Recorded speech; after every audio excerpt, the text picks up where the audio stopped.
প্রধানমন্ত্রী তারেক রহমানের জন্য ৭৮০ কেজি আনারস উপহার পাঠিয়েছেন ভারতের ত্রিপুরা রাজ্যের মুখ্যমন্ত্রী ডাক্তার মানিক সাহা।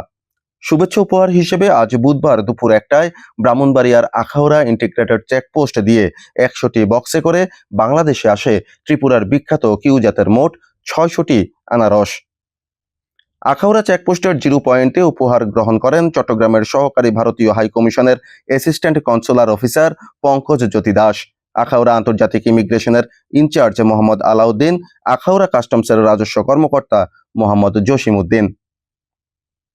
এ সময় ত্রিপুরা সরকারের পক্ষে উপস্থিত ছিলেন কৃষি ও কৃষক কল্যাণ দপ্তরের সচিব অপূর্ব রায়, ডাইরেক্টর ডক্টর ফণীভূষণ জমাতিয়া, উদ্যান ও মৃত্তিকা সংরক্ষণ অধিদপ্তরের উপদেষ্টা ডক্টর রাজীব ঘোষ।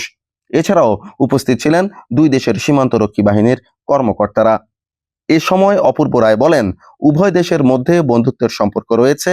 এই সম্পর্ক যেন এগিয়ে যায় এবং বাণিজ্যিক সম্পর্ক যেন আরো মজবুত হয়, সেজন্য ত্রিপুরার মুখ্যমন্ত্রীর পক্ষ থেকে বাংলাদেশের প্রধানমন্ত্রীকে শুভেচ্ছা উপহার পাঠানো হয়েছে।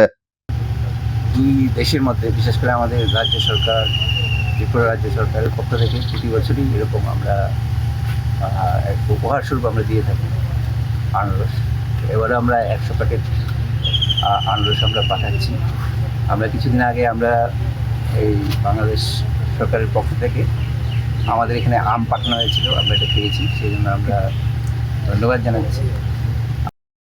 এর আগে বাংলাদেশের প্রধানমন্ত্রী তারেক রহমান ত্রিপুরার মুখ্যমন্ত্রী ও রাজ্য সরকারের জন্য উপহার হিসেবে ৬০০ কেজি হাড়িভাঙা ও আম্রপালি আম পাঠিয়েছিলেন।